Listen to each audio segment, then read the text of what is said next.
اکبر لا الہ الا اللہ واللہ اکبر اللہ اکبر وللہ الحمد۔ مجسم صلی اللہ علیہ وسلم کا ہم نے آغاز عید کی نماز سے کیا ہے اور انشاءاللہ تا قیامت تک یہ جو ہے عید کی نماز چلتے رہیں گی انشاءاللہ۔ اور عید میلاد النبی صلی اللہ علیہ وسلم یہ ایک ایسی عید ہے جو ہر عیدوں کی عید ہے، اس کے لیے اس کو عید الاعیاد کہا جاتا ہے۔ الحمدللہ یہ عید کی نماز پڑھنے کے بعد جو خوشی اور مسرت ہمیں ہو رہی ہے۔ آج ہم لوگ مہدی پٹنم پی ایس میں کمپلینٹ لکھانے کے لیے آئے ہیں۔ اس کی وجہ یہ ہے کہ آج ہاکی گراؤنڈ میں عید کی نماز پڑھی گئی ہے، جبکہ دین اسلام میں صرف دو ہی عیدیں ہیں، ایک عید الفطر اور عید الاضحیٰ۔ اور یاد رکھیں نبی علیہ الصلوۃ والسلام کی آمد ہم سب کے لیے خوشی کی چیز ہے، خوشی کا موقع ہے۔ ایسے موقع پر ہمیں چاہیے کہ ہم وہ کام کریں جس کو نبی علیہ الصلوۃ والسلام نے کیا ہے۔ آپ صلی اللہ علیہ وسلم نبوت ملنے کے بعد 23 سال اس دنیا میں باحیات رہے، پھر اس دنیا سے پردہ فرمانے کے بعد صحابہ کرام کا دور آیا، 100 سال کا دور رہا، نہ حضور علیہ الصلوۃ والسلام نے کہ عید کی نماز نہیں پڑھی اس دن، اور نہ صحابہ کرام میں سے کسی صحابی کے بارے میں یہ بات نہیں ملتی ہے کہ انہوں نے اس دن کوئی عید کی نماز پڑھی ہو۔ لہذا ہم سب اس کی مذمت بیان کرتے ہیں، اور ہم سب کے لیے یقیناً یہ خوشی کا دن ہے، نبی کی آمد ہے۔ تو ایسے موقع پر ہمیں چاہیے کہ ہم حضور صلی اللہ علیہ وسلم کی سیرت کو پڑھیں، آپ صلی اللہ علیہ وسلم کی سنتوں کو زندہ کریں، آپ صلی اللہ علیہ وسلم پر کثرت سے درود پاک کے نذرانے پیش کریں، یہ ہونا چاہیے۔ ایک حدیث پاک سنا کر اپنی بات کو ختم کرتا ہوں۔ نبی رحمت صلی اللہ علیہ وسلم نے ارشاد فرمایا کہ جب آپ صلی اللہ علیہ وسلم جام کوثر پیش کر رہے ہوں گے اس وقت فرشتے بعض لوگوں کو دور ہکالتے رہیں گے، تو حضور علیہ الصلوۃ والسلام ان کو دیکھ کر فرمائیں گے یہ میرے امتی ہیں، ان کو قریب آنے دو۔ تو فرشتے فرمائیں گے اے اللہ کے رسول صلی اللہ علیہ وسلم، آپ کی یہ وہ امتی ہے آپ کے اس دنیا سے پردہ فرمانے کے بعد دین میں نئی نئی باتیں ایجاد کرتے رہے۔ جب حضور علیہ الصلوۃ والسلام یہ سنیں گے تو فرمائیں گے سحقاً سحقاً، ان کو دور کر دو، ان کو دور کر دو فرمائیں گے۔ تو اس لیے تمام عالم اسلام سے، تمام امت مسلمہ سے گزارش ہے کہ اس واقعے کی مذمت بیان کرے۔ کوئی کام دیکھیے پچھلے 18 سال سے غلامان مصطفیٰ کمیٹی صلی اللہ علیہ وسلم عوام کے درمیان میں ہے، اور آج تک کوئی ہمارے سے ایسی کوئی غلطی نہ جو ہے کوئی ہم ایسا موقع دیے کہ کوئی غلطی کرے، نہ کوئی غلطی کرتے ہم نہ کبھی کرے۔ یہ ایک پہلی غلطی ہے اور یہ آخری غلطی ہے، انشاءاللہ اس کے بعد کوئی قسم کی غلطی نہیں ہوئیں گی۔ ملت اسلامیہ کو متحد کرنے کا کام غلامان مصطفیٰ کرتی، انتشار کرنے کا کام غلامان مصطفیٰ کمیٹی نہیں کرتی۔ پیش خدمت ہے اس سال عید میلاد النبی کے نام پر ہونے والی ایسی نئی بدعات اور خرافات جو کہ آپ کے ہوش اڑا دیں گی۔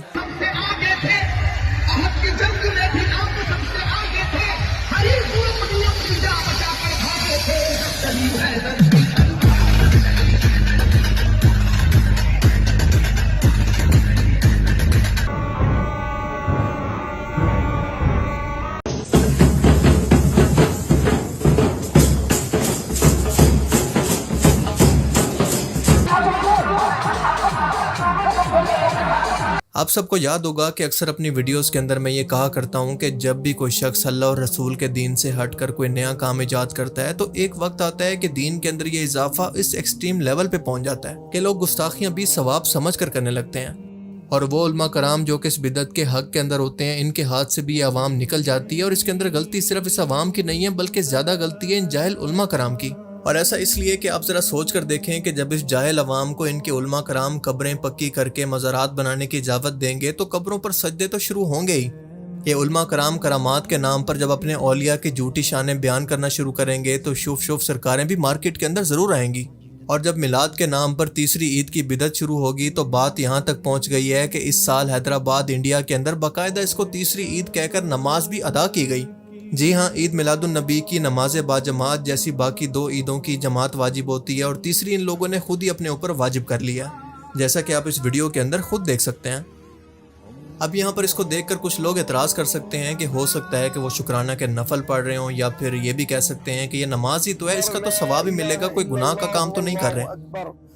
تو ایسے لوگوں کے لیے عرض ہے کہ اگر یہ لوگ نفل بھی پڑھ رہے ہیں تو اس کو دین کا حصہ سمجھ کر پڑھ رہے ہیں، اور اگر ان کی اگلی نسل بھی یہی کرتی ہوئی آتی ہے تو ایسا نہ کرنے والے لوگوں کو گستاخ رسول ڈکلیئر کرنا شروع کر دے گی، بالکل ایسے ہی جیسے یہ نسل ان کی طرح میلاد نہ منانے والے لوگوں کو گستاخ رسول اور جہنمی بھی کہتی ہے۔ اور دوسری بات کہ اگر یہ اس کو ثواب سمجھ کر پڑھ رہے ہیں تو آپ یہ بتائیں کہ نمازیں تو دن کے اندر 5 فرض ہوتی ہیں، آپ میں سے یہ لوگ اعتراض کرنے والے کل 50 نمازیں کیوں نہیں پڑھتے؟ کیونکہ آپ کی لاجک کے مطابق تو جتنا زیادہ نماز پڑھیں گے اتنا زیادہ ثواب ہوگا. آپ کے لیے تو اللہ کے رسول کا حکم یا پھر اللہ کا حکم تو کوئی معنی نہیں رکھتا. سو آپ سے گزارش ہے کہ آئندہ کے بعد 5 کی بجائے 50 نمازیں پڑھا کریں, آپ کو زیادہ ثواب ملے گا. اب دیکھیں اس طرح کی بدعات کی وجہ سے ہوتا کیا ہے کہ لوگ دین کے اندر مزید تقسیم ہونے لگتے ہیں, مزید فرقے اور اختلافات پیدا ہوتے ہیں, اور یہ امت کو توڑنے اور دین کے اندر نئی ایجادات کر کے اس کو مزید مشکل بنا دیتے ہیں.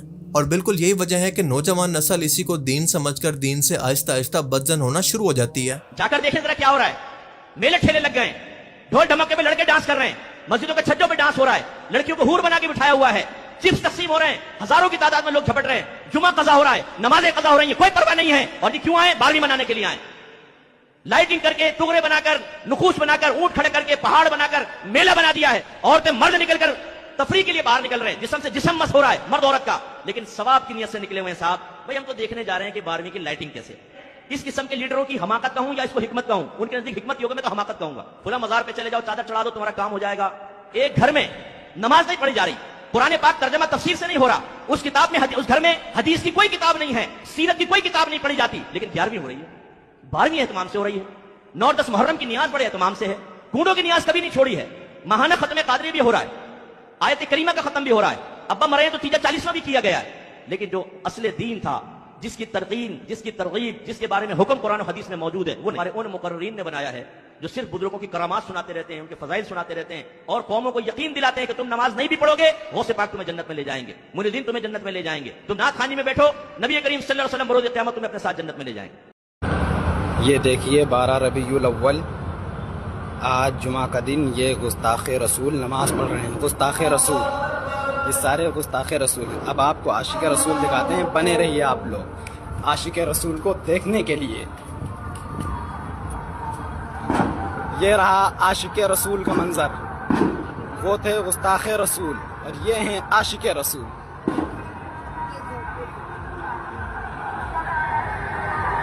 یہی کہتے ہیں نثار تیری چہل پہل پر, ہزاروں عید ربیع الاول, سوائے ابلیس کے جہاں میں سبھی تو خوشیاں منا رہے ہیں. اب اچھی بات یہ ہے کہ علماء ہند نے اس پر بہت ہی سخت رد عمل دیا ہے, کیونکہ اس مولوی صاحب پر FIR بھی کروا دیا ہے کہ یہ امت کے اندر انتشار پیدا کر رہا ہے, اور اس عمل سے دوسرا اس کے بہاف پر معافی بھی مانگ لی ہے. بہت اچھی بات ہے, لیکن سوال یہ ہے کہ انہیں اس حد تک پہنچنے کا موقع دیا کس نے؟ آپ ہی کی ایجاد کی ہوئی بدعات اور خرافات نے یہ کام کرنے پر ان کو مجبور کیا.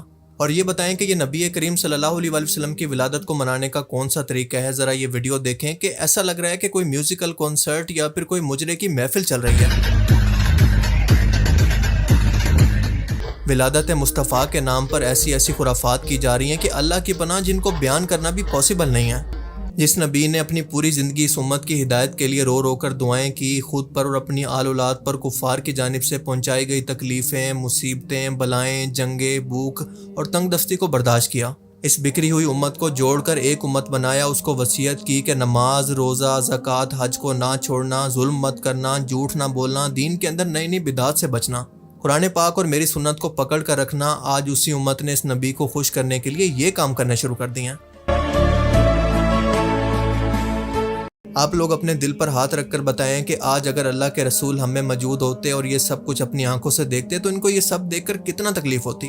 یہ بھنگڑے, یہ بینڈ باجے, یہ سب کچھ دیکھ کر اس نبی کو جو کہ یہ کہا کرتے تھے کہ نماز میری آنکھوں کی ٹھنڈک ہے, اور وہ نبی اپنی امت کو وصیت یہ کر کے گئے تھے کہ میرے دنیا سے جانے کے بعد اللہ کی کتاب کو اور میری سنت کو اپنے ہاتھوں سے یا پھر اپنے دانتوں سے پکڑ کر رکھنا, اس کو مت چھوڑنا. آج وہی امت ان تمام چیزوں کو چھوڑ کر اللہ کے رسول کو اور اللہ کو راضی کرنے کے لیے وہ کام کر رہی ہے جو کہ مشرکین مکہ بھی نہیں کرتے تھے. ذرا امیجن کریں کہ اللہ کے رسول اللہ کی جنتوں کے اندر بھی یہ سب کچھ دیکھ کر کتنا دکھی ہوں گے.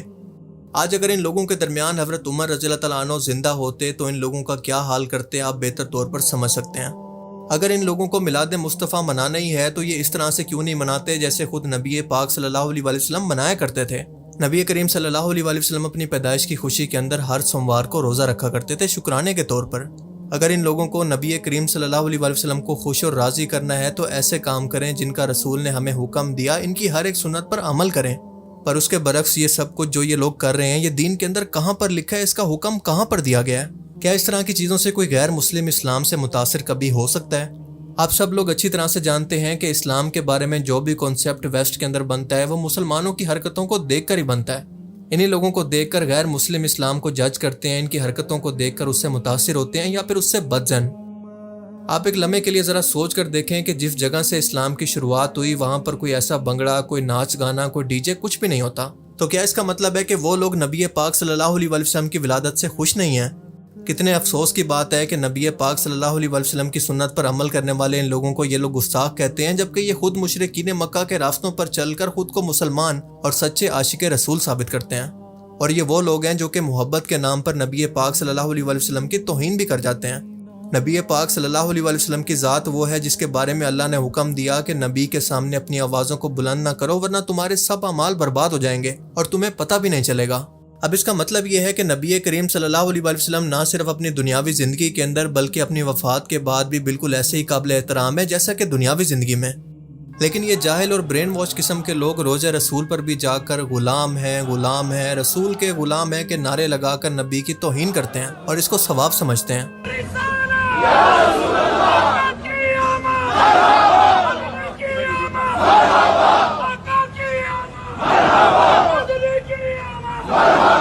اور ایسے لوگوں کا علاج صرف یہی چھتر ہے جو کہ سعودی حکومت ان کے ساتھ کرتی بھی ہے۔ ایک بندے کو لے کر گئے تو سب کے سب عاشق رسول کی ہوا نکل گئی فوراً۔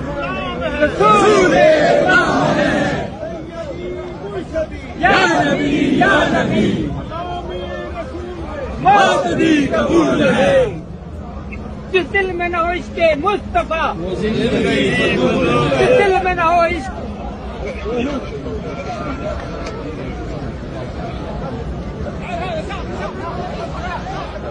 آپ کو بتاتا چلوں کہ عید میلاد النبی صلی اللہ علیہ وسلم کا آغاز صحابہ کرام یا تابعین کے زمانے سے نہیں ہوا تھا، بلکہ یہ کئی صدیوں کے بعد رواج میں آیا۔ تاریخ میں پہلی بار عید میلاد النبی کی باقاعدہ تقریب عراق کے حکمران مظفر الدین ابو سعید کوکبری نے شروع کی تھی، اور یہ واقعہ 6 صدی ہجری کے اندر پیش آیا، یعنی تقریباً 1207 عیسوی کے اندر یا پھر 602 ہجری کے اندر۔ یہ وہ ٹائم تھا جب کرسچن فوجیں جنگ کے دوران مسلمانوں کی فوج کے سامنے موجود تھی، اور اسی ٹائم کے اندر حضرت عیسیٰ کی پیدائش کا دن آیا، یعنی 25 دسمبر۔ کرسچنز نے اس کو سیلیبریٹ کرنا شروع کیا تو مظفر الدین نے اس کو دیکھ کر سوچا کہ کیوں نہ ہم بھی اسی طرح سے ان لوگوں کو دکھانے کے لیے اپنے نبی محمد رسول اللہ صلی اللہ علیہ وسلم کی پیدائش کا دن سیلیبریٹ کریں، اور یہاں سے اس بدعت کی شروعات ہوئی۔ اس دن کو سیلیبریٹ کرنے کے لیے بڑے بڑے جلسے ہوئے، محافل نعت کا انعقاد کیا گیا، کھانے پینے اور میلوں کا انتظام کیا جاتا، اور آج یہ بڑھتے بڑھتے اس حال کو پہنچ گیا ہے کہ اللہ کی پناہ، اور آج ایک مخصوص فرقے کے لوگ جو کہ سب سے زیادہ اس کے حق کے اندر ہیں، صرف یہ کہہ کر جان نہیں چھڑا سکتے کہ یہ دین اسلام نہیں ہے یا پھر ہمارا ان لوگوں سے کوئی تعلق نہیں۔ شادیوں کی طرح بینڈ باجے، ان کے سامنے ڈانس کرنا، تعزیے اور روزہ رسول کے ماڈل بنا کر گلیوں کے اندر گھمانا، اس کے علاوہ گانوں پر میوزیکل کنسرٹ کی طرح ناچنا، یہ سب لوگ اس طرح کی حرکتیں کر کے آخر کس کو متاثر کرنا چاہتے ہیں؟ کیونکہ اللہ اور اس کے رسول کا تو یہ بالکل بھی حکم نہیں ہے۔ یہ چل رہا ہے عید میلاد النبی اور یہ گالی دل میں چلا ہے۔ اور اگر آپ کو یہ سلسلہ دیکھ کر ایسا لگتا ہے کہ یہ صرف مستقبل کے اندر بھی نماز عید میلاد النبی تک اور ناچ گانے تک محدود رہے گا تو یہ آپ کی بھول ہے، کیونکہ اگر ان لوگوں کو وقت پر لگام نہ دی گئی تو آپ دیکھیں گے کہ ان کی آنے والی نسلیں انہی تازیوں کے سامنے تعظیماً پہلے سجدے کریں گی، اس کے بعد ان سے مرادیں مانگیں گی، اور آخرکار بت پرستی دوبارہ سے شروع ہو جائے گی۔